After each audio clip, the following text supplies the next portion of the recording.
Hello friends, नमस्ते। स्वागत है आपका मेरे चैनल पे। आज मैं आपके साथ वट सावित्री को लेके जो ज़रूरी डाउट रहते हैं उस सभी को क्लियर करूँगी, तो आप इस वीडियो पे बने रहिएगा। इस वीडियो में मैं आपके जो भी ज़रूरी डाउट रहते हैं सभी को क्लियर करूँगी। वट सावित्री व्रत कब है, पूजा किस समय करना है, पहली बार तो व्रत उठाए या नहीं उठाए, पीरियड में हम व्रत कर सकते हैं या नहीं, गर्भवती महिला व्रत कर सकते हैं या नहीं, सभी डाउट आपके क्लियर करूँगी। तो उससे पहले मेरे चैनल को सब्सक्राइब कर लीजिएगा और मेरे वीडियो को लाइक कर लीजिएगा। चलिए हम आपके साथ आगे बातें शेयर करते हैं। देखिए, सभी क्वेश्चन को मैंने लिख लिया ताकि कोई भी क्वेश्चन मुझसे छूट ना जाए। आपके जो भी क्वेश्चन हो क्लियर हो जाए। पॉइंट बाय पॉइंट मैं सभी को बताऊंगी और पॉइंट बाय पॉइंट मैं यहाँ पे लिख दूंगी। आपका जो भी डाउट रहेगा आप उसको देख लीजिएगा। सबसे पहले हम बात करते हैं वट सावित्री व्रत कब है। 2025 में वट सावित्री व्रत 26 मई को है। ठीक। पूजा किस समय करें। 26 मई को पूजा दिन सोमवार है, उस दिन सोमवारी अमावस्या भी है। तो हमारा शुभ मुहूर्त है 12:11 पे है दोपहर के, और 27 मई को 8:30 बजे तक मेरा मुहूर्त है शुभ। तो आप 26 मई को दोपहर में दोपहर से शाम तक में ये पूजा कर सकते हैं। और जो सोमवारी अमावस्या करते हैं वो दोनों एक साथ कर सकते हैं। सोमवारी अमावस्या में पीपल वृक्ष का पूजा करना होता है और वट सावित्री पूजा में बर पूजा का पूजा करना होता है। तो आप दोनों वृक्ष में 5-5 बार फेरे लगा सकते हैं। दूसरा है हमारा पहली बार व्रत उठा या नहीं। देखिए, इस बार बहुत ही अच्छा लगा है। आप पहली बार व्रत आराम से उठा सकते हैं। इस बार कोई द्वितीया तृतीया मास नहीं लगा है, तो आप इस व्रत को ज़रूर उठाएं। बहुत ही अच्छा लगा है, बहुत ही अच्छा रहेगा। आप ज़रूर इस व्रत को इस बार उठा सकते हैं, आप कर सकते हैं। उसके बाद हमारा है गर्भवती महिला करे या नहीं। देखिए, गर्भवती महिला आराम से कर सकते हैं, कोई दिक्कत नहीं है। अगर आप नहीं कर पाते हैं, आप नहीं उतना सह पाएंगे तो मुहूर्त तक आप सह लीजिए। उसके बाद आप पूजा वूजा करके आराम से पानी उनी पी सकते हैं, कुछ खा पी सकते हैं। या फिर आप कोई अगर आपके ऐसा कर देता है तो आप उनसे करा लीजिए। उनके बाद आप अपना भोजन वोजन खा सकते हैं, आराम से आप रेस्ट कर सकते हैं आप। या फिर अगर आप कोई नहीं करने वाला है तो आप अगले साल इसको करिएगा। ऐसा कुछ नहीं है कि आप इसको छोड़ छोड़ के नहीं कर सकते। आप इसको आराम से कर सकते हैं, आप इसको अगले साल भी कर सकते हैं। उसके बाद है हमारा, क्या हम पहना हुआ साड़ी से कर सकते हैं। जी हाँ, आप आराम से पहना हुआ साड़ी कर सकते हैं। ऐसा नहीं कि आप अखंड ही साड़ी से करिए।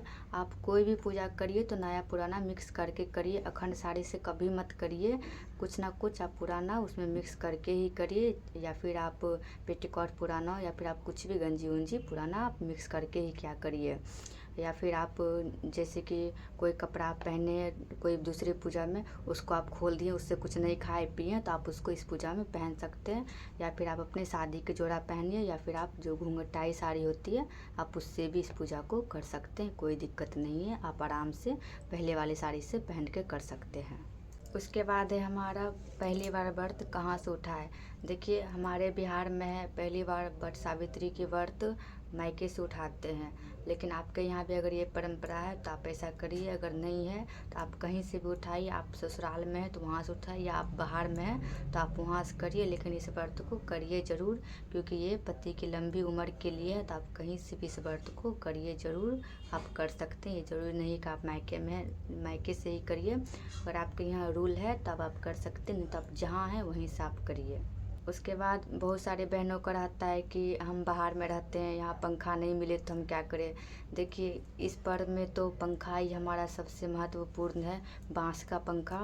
तो अगर आपको बांस का पंखा बाहर में नहीं मिलता तो आपको वहाँ प्लास्टिक का पंखा ज़रूर मिलता होगा, तो आप प्लास्टिक के पंखा ले सकते हैं।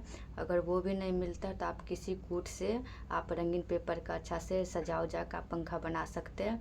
या अगर आप वो भी नहीं कर सकते हैं तो आप वृक्ष का ही, बरगद का ही पेड़ 2 पत्ता ले लीजिए, आप उसी को पंखा मान के आप पूजा कर लीजिए। लेकिन पंखा इसमें अनिवार्य है, आप किसी भी रूप में पंखा ज़रूर बना लीजिए। उसके बाद है पीरियड में व्रत करे या नहीं। देखिए, ये पीरियड तो हमारा ऊपर वाले का देन है, ये हमारे हाथ में तो है नहीं। तो आप पीरियड में तो व्रत बोलता है नहीं करने के लिए, तो आप सह के रह सकते हैं, या फिर आप किसी और से करवा सकते हैं। आप जब मुहूर्त ख़त्म हो जाए उसके बाद आप कुछ खा पी सकते हैं, जल वगैरह पी सकते हैं, अगर कोई कर देता है ठीक है। या फिर आप ऐसा कर सकते हैं जैसे कि जिस टाइम आप पूजा करिएगा उस टाइम आप पेड नहीं लगाइएगा और आप पूजा करके आइएगा, उसके बाद आप पेड यूज कर सकते हैं। हमारे यहाँ ऐसा भी करते हैं, तो आपके यहाँ जैसा करते हैं वैसा करिएगा, या फिर आप सिर्फ सह के ही रह सकते हैं। उसके बाद है हमारा पति बाहर है तो क्या करें। देखिए इसमें तो है कि जब भी हमें वृक्ष के पास से घर आना है तो पति का ही पूजा करना है। अगर पति बाहर है तो क्या करें, तो आप वीडियो कॉलिंग में बात करके उनसे पूजा कर सकते हैं, उनको देख सकते हैं। हो गया उस तरह से। उसके बाद आपको अगर नहीं है, वीडियो कॉलिंग भी संभव नहीं है, तो आप उनके नाम से वहाँ जो जल लेकर आइएगा, तुलसी के पौधे में जल ढार दीजिएगा। उसके बाद कुछ वैसा फल आप रख सकते हो तो फल रख लीजिए, या फिर ड्राई फ्रूट जो भी अच्छे दिन तक रह सके, जैसे कि नारियल हो गया या फिर कुछ काजू किशमिश कुछ हो गया, उनके नाम से आप रख दीजिए। जब वो आए तो उनको ऊपर से ज़रूर दे दीजिए। आप इस तरह से कर सकते हैं, उनका फ़ोटो भी देख के आप पूजा कर सकते हैं। उसके बाद हमारा खोइचा कैसे फेरते हैं। देखिए हमारे बिहार में क्या करते हैं कि जैसे कि हम खोइचा लेके जाते हैं घर से, उसके बाद वहाँ पूजा कर लेते हैं। उसका जो हमारा पंखा होता है उसी पे हमें खोइचा फेरते हैं। किसी आप सुहागिन महिला को बोलिए, वो आपका खोइचा आराम से फेर देगी, आपके खोइचा को पंखा पे उझल देगी। फिर उस पंखे वाले को, जो पंखे पे जो उझलेगी उसको आपकी खोइचा में उझल देगी, फिर उस खोइचा को पंखा पे उझल देगी। ऐसे करके वो 5 बार आपका खोइचा फेरेगी। फिर आपके लास्ट में आपके ही खोइचा में आ जाएगा, तो आप उसको बांध के अच्छे से घर लेके आ जाइएगा।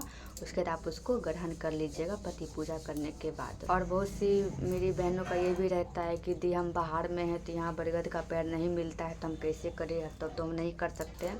देखिए इसमें तो बरगद का पेड़ का ही किया जाता है। उसमें ब्रह्मा विष्णु महादेव सब रहते हैं, पार्वती मैया भी रहती है। तो अगर आपके वहाँ बरगद का पेड़ नहीं मिलता है तो आप तुलसी के पेड़ भी किसी ऊंचे स्थान पर लगा के उस पर भी आप पूजा करके आप फेरे लगा सकते हैं। वो भी माता का ही देन है, पति पत्नी का ही देन है, आप उस पर भी कर सकते हैं। तुलसी माता भी सुहागिनी है, आप उस पर भी करके इस पूजा को आप कर सकते हैं। अगर बरगद का पेड़ है तो बहुत अच्छी, नहीं है तो आप तुलसी के पेड़ से कर सकते हैं, कोई दिक्कत नहीं है। तो फ्रेंड्स ये सब हमारा ज़रूरी क्वेश्चन था जिसको कि हमने आपके साथ शेयर किया।